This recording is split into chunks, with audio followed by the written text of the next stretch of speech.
मैं एक बार जरा खबर पहले बता देती हूं, उसके बाद रीता जी आप ही के साथ आज डिबेट की शुरुआत करूंगी। ये तस्वीरें महाराष्ट्र की राजनीति से आई हैं, जहां भाई भाई गले मिल रहे हैं और उद्धव ठाकरे और राज ठाकरे के गले मिलने के साथ साथ उनके दोनों बेटे सुपुत्र भी गले मिल रहे हैं। अब जरा मैं खबर बता देती हूँ। रामदास अठावले, उनका क्या कहना है?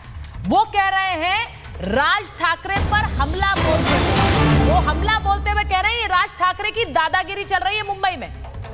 अठावले ने राज ठाकरे को जेल में डालने की मांग की है। वो कह रहे हैं इस तरह की दादागिरी कैसे चलेगी भाई? महाराष्ट्र में और मुंबई में हिंदी बनाम मराठी करके आप गुंडागर्दी करेंगे, ये बर्दाश्त नहीं है। और वो ये कह रहे हैं राज ठाकरे को जेल में डालो। तो मैं अब सबसे पहले मैं कृष्णा हेगड़े जी आपके पास आ जाती हूँ, रीता जी को स्क्रीन पर और कृष्णा जी को स्क्रीन। कृष्णा जी, अगर कोई ये कहेगा कि भाई राज ठाकरे को जेल में डालो तो जिम्मा तो आप ही लोगों का है, सरकार तो वहां पर आपकी है, तो रामदास अठावले किसे कह रहे हैं? आप ही को कह रहे हैं।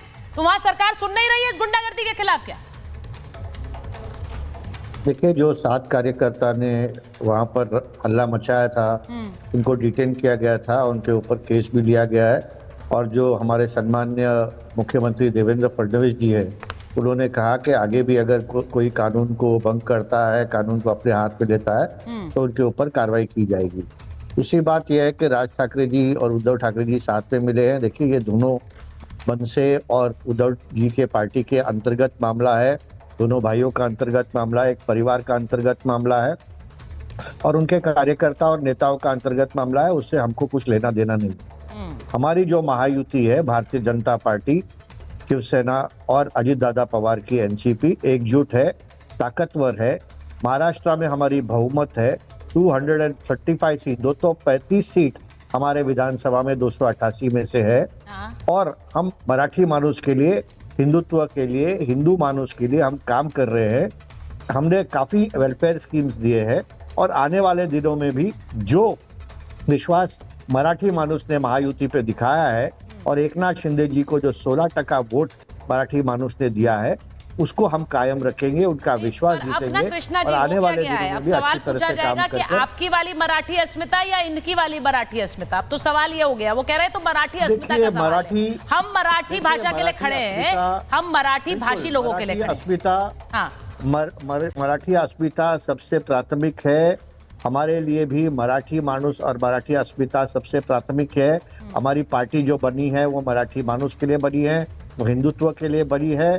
हम ये मानते हैं और जानते हैं कि सभी को मराठी बोलनी चाहिए, सभी को मराठी सीखनी चाहिए और सभी को मराठी आनी चाहिए। पर यही बात तो सुरेश केडिया कह रहे थे, यही बात सुरेश केडिया कह रहे थे। उन्होंने कहा कि सुरेश केडिया, उन्होंने कहा कि मुझे अगर अच्छी मराठी नहीं आती तो मैं हिंदी में बोलूंगा, तो उनके दफ्तर पर जाकर पत्थर बरसा दिए गए। सर, ये तस्वीरें देखिए। अब जो बाहर जिन्हें मराठी नहीं आती, सर, मैं हमेशा कहती हूँ, आप मुझे बोलने देंगे? नहीं, मैं आ रही हूँ आपके पास। मैं जरा खबर भी तो अपने दर्शकों को बताऊंगी ना सर। मैं ये कह रही हूँ कि जो वहाँ हिंदी भाषी हैं महाराष्ट्र में, और बहुत सारे हैं सर, ये आप भी जानते हैं, ये रीता जी भी जानती है। अब उनके मन में ये डर होगा कि अगर मैं नहीं बोलूंगा मराठी और कोई आकर मुझसे पूछेगा आती है मराठी, नहीं आती, तो थप्पड़ जड़ दिया जाएगा, पत्थर बरसा दिए जाएंगे। ये डर वहां पर एक बहुत रिलेटेबल डर है सर, सबको इसके साथ वो अपने आप को जोड़ पाएंगे। तो आप इसके लिए क्या कर रहे हैं? जी देखिए, ये जो केडिया है, कल उन्होंने बयान दिया है, उसका मैं भी खंडन करता हूं। उन्होंने कहा कि मैं 30 साल से मुंबई में रहता हूं, मैं आपको डेयर करता हूं, आप मुझे मराठी बोलने के लिए, मैं नहीं बोलूंगा। ठीक है। अगर आपने लोकल महाराष्ट्रियंस को ऐसा इंस्टिगेट किया, उनको एंटोगनाइज किया, तो मुझे लगता है, आपको लगता है कि ये, छोड़िए महाराष्ट्र की बात, तमिलनाडु में भी अगर किसी ने ऐसा बोला, या यूपी में भी ऐसा बोला, या केरला में भी ऐसा बोला, या आंध्र प्रदेश में भी किसी ने ऐसा बोला, तो लोकल वाले ये जो है, ये जो भाषा सहन नहीं करेंगे। और जो उनके साथ हुआ है वो कानून व्यवस्था भंग हुई रहेगी। लेकिन ये केडिया की गलती है। केडिया को ऐसे बातचीत नहीं करना चाहिए। वहाँ जहाँ पर वो नमक खा रहे हैं महाराष्ट्र का, और यहाँ पे वो अपना ब्रेड और बटर खा रहे हैं, तो उनको मराठी का, महाराष्ट्र का सम्मान करना चाहिए और ऐसा भाषा नहीं बोलना ठीक है, चाहिए। आप ये कह रहे हैं दूसरी बात मराठी ये का है- सम्मान करना चाहिए, और आपकी बात से मैं ये समझूं कि सुरेश केडिया मराठी का सम्मान नहीं कर रहे थे। जब वो ये कह रहे थे कि मैं हिंदी में बोलूंगा तो वो खुला चुनावी चैलेंज दे रहे उन्होंने ये नहीं थे। अब बोला। देखिए सर, ये भी एक लड़ाई है, मराठी अस्मिता और मराठी मानुष की लड़ाई में कहीं आप पीछे ना रह जाएं, तो आप भी एक स्टैंड क्लियर नहीं ले पा रहे हैं। देखिए कृष्णा जी, मैं एक बार जरा रीता जी के पास जा रही हूँ, बहुत ही क्लियर है। मैं रीता जी के पास जा रही हूँ सर, थोड़े और मेहमान भी इंतजार कर रहे हैं। रीता जी, आज राज ठाकरे कह रहे हैं कि जो बाला साहेब नहीं कर पाए वो देवेंद्र फडणवीस ने कर दिया। अब मुझे ये नहीं समझ आ रहा कि इसमें आप बाला साहेब का कद गिरा रहे हैं या देवेंद्र फडणवीस का कद बढ़ा रहे हैं।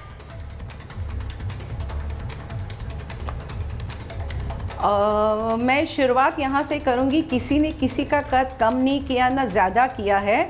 उन्होंने जो बात कहनी थी वो बात, अगर जो समझदार इंसान है उसको बहुत अच्छी तरह से वो बात समझ आई है। दूसरी बात, आप जो वो केडिया का जो विषय था, मुझे हेगड़े जी ने बहुत अच्छी तरह से आपको बताया। कल अगर आप उसका ट्वीट देखेंगे, वो ट्वीट में उसने कहा था हाँ। कि ये मनसे के लोग गुंडा है। एक तो पहली बात, उसको बोलने का कोई अधिकार नहीं है। दूसरी बात, उसने उसमें ये लिखा था कि मैं 30 साल से इस मुंबई में रहता हूं, मैं मराठी नहीं बोलूंगा, राज ठाकरे को ये चैलेंज है। अरे ये कौन है हमको चैलेंज देने वाले? तो चैलेंज का जवाब तो उसको हमको देना ही था। मैंने कल के मेरे इस चैनल के इसमें बताया था। देखिए, जो भाषा, जो चैलेंज का जवाब देना था, तो वो जवाब ये तोड़फोड़ है। करेंगे तो मुझे आप एक चीज बताइए। आप कह रही हैं जवाब तोड़फोड़ है। और मुझे दूसरी बात है, केडिया को मुंह डालने की जरूरत क्या थी इस बात में? केडिया से के पास हम गए थे क्या? केडिया ने क्यों अपना बड़ापन दिखाने के लिए किया, और आज उसको क्यों हमको सॉरी बोलना पड़ा? अरे आप इस, चलिए मैं मान जाती हूँ उन्होंने गलत बात कही, मुंबई में उन्होंने गलत बात कही। अगर मैं ये कहूँ कि उन्होंने गलत बात कही, तो आप कह रही हैं कि उन्होंने जो कहा तो उसका तो जवाब उन्हें देना था, तो जवाब ये तोड़फोड़ है। तो ये जवाब, ऐसा जवाब दिया जाएगा, मतलब सड़कों पर तोड़फोड़ और गुंडागर्दी सही होगी? दिया है नहीं, उन्होंने राज साहब को चैलेंज किया और राज साहब को डायरेक्ट बोला है, तो उसका जवाब राज साहब वापस डायरेक्ट जवाब दे देते। बोलेंगे हम गलत है तो गलत है, जवाब तो देना पड़ेगा। मैम, आप ऑन नेशनल टेलीविजन कह रही हैं जवाब तो देना पड़ेगा, मतलब आप कह रही हैं कि गुंडागर्दी तो करनी पड़ेगी, तोड़फोड़ तो करनी। सर, किसी के भी व्यवसाय पर, मैं नहीं कह रही हूँ सुरेश केडिया ने सही कहा। देखिए, सुनिए मेरी बात, मैं मान भी लूं सुरेश केडिया ने चैलेंज क्यों दिया, गलत किया, तो जवाब एक नेता गुंडागर्दी की भाषा में थोड़ा ही दे सकता है मैम, तो आप तोड़फोड़ करके देगा। चाहते थे फूल लेके जाए उसके पास, हम फूल लेके जाए उसके पास? अरे उसी भाषा में जवाब दे देते आप, हम उसके पास फूल, उसी भाषा में जवाब दे देते, सम्मान करे कि उसने राज साहब के बारे में ऐसे बोला, उसी भाषा में जवाब दे सकती थी मैम। मैं ये कह रही हूँ कि ये गुंडागर्दी कहां तक जाएगी?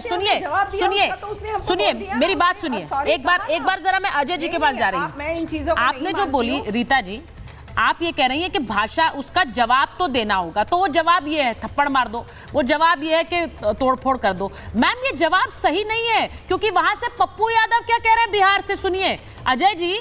पप्पू यादव कह रहे हैं कि मैं राज ठाकरे को कहना चाहता हूं कि मैं वहीं आकर पीटूंगा, और बिहार के लोगों के साथ और यूपी के लोगों के साथ इस तरह का व्यवहार है, तो ये भाषा भी गलत है, ऐसे कैसे बोल सकते हैं? लेकिन मैम, ये बैकलैश होगा, और मैं उसी बात के लिए कह रही हूं कि ये आम आदमी पिसता है इसमें, और कोई नहीं पिसता है, आम आदमी पिसता है। वहां दुकानदार थप्पड़ खा रहा था, यहां पर देख लीजिए तोड़फोड़ हो रही है, वो माफी मांग रहे हैं सुरेश केडिया जी। अजय जी, पप्पू जी को क्या पड़ी है इसमें कूदने की और इस तरह चैलेंज देने? सबसे पहले तो रीता गुप्ता जी को नेशनल हिंदी डिबेट का बहिष्कार करना चाहिए।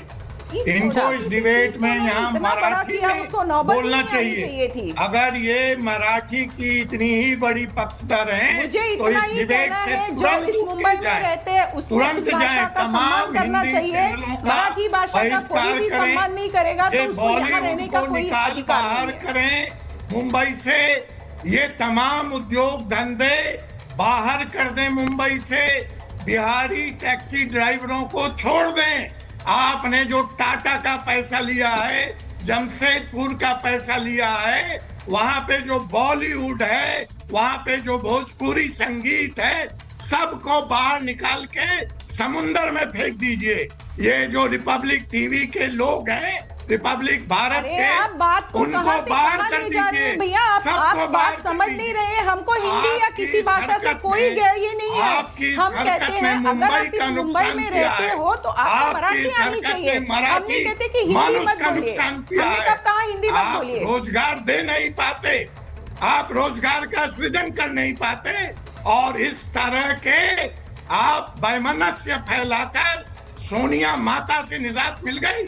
भारत माता के जय कहने वाले अभी सोनिया माता जय कह रहे थे, और जब आपको जनता ने आशीर्वाद नहीं दिया है तो आपने यह भाई, कृष्ण लड़ाई तिवारी जी शुरू कहाँ की हैं? है